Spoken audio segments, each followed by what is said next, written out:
ஹாய்ங்க. நீங்கள் எப்படி இருக்கீங்க? நான் ரொம்ப நல்லா இருக்கேன்.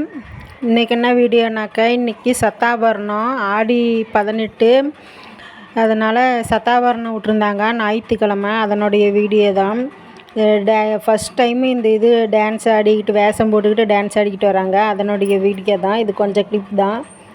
ஓகே ஃப்ரெண்ட்ஸ், பார்த்துட்டு வாங்க.